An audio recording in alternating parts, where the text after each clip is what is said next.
Explosion de tension en Savoie. Sébastien Lecornu, le ministre chargé de l'organisation des Jeux Olympiques 2030, vient de subir un véritable retour de bâton politique. Ce lundi 23 février, à Albertville, le Premier ministre a tenté de calmer le jeu en rencontrant plusieurs athlètes français de retour des Jeux de Milan-Cortina 2026. Mais derrière les sourires et les poignées de main, la crise gronde. Les critiques pleuvent de toutes parts et cette fois, elles ne peuvent pas être balayées d'un revers de main.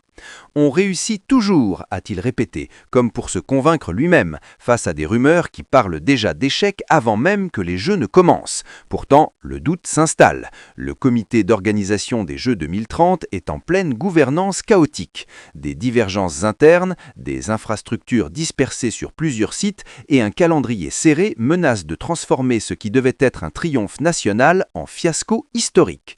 Lecornu semble tenter de se présenter comme le capitaine d'un navire qui prend l'eau par toutes les fissures.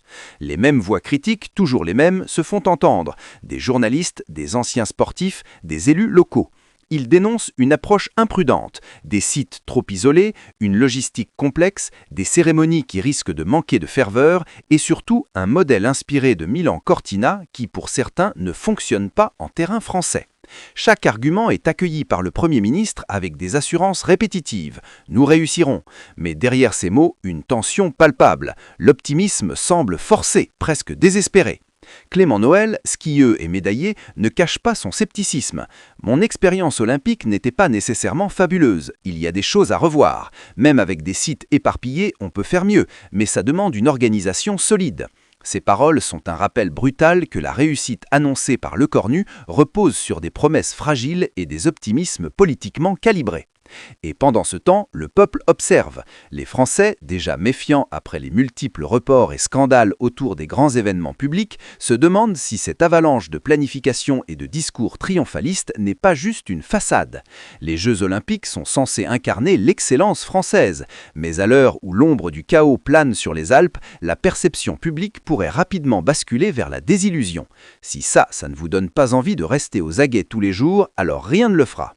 Sébastien Lecornu, au centre de cette tempête, tente de projeter une image de force et de maîtrise. Mais chaque question, chaque doute exprimé par les athlètes ou les observateurs politiques le pousse un peu plus vers la défensive. Son « nous réussirons toujours » devient une litanie, presque une supplique, dans un contexte où les contraintes logistiques et les attentes démesurées s'accumulent.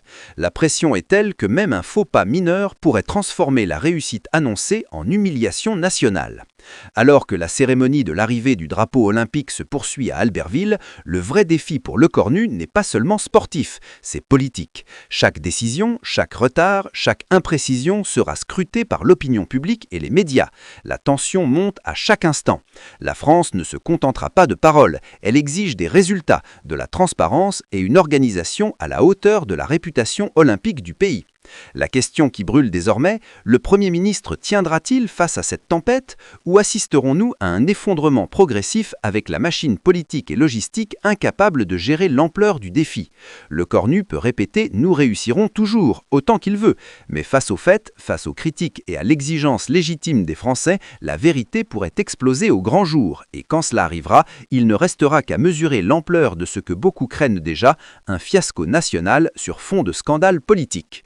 La France regarde, la France attend, et chaque citoyen qui suit cette saga olympique a le droit de se demander « sommes-nous vraiment préparés ou est-ce une illusion soigneusement orchestrée par ceux qui dirigent depuis les bureaux parisiens ?» La tension n'a jamais été aussi palpable. Lecornu est sous pression, et le compte à rebours jusqu'aux Jeux de 2030 vient à peine de commencer.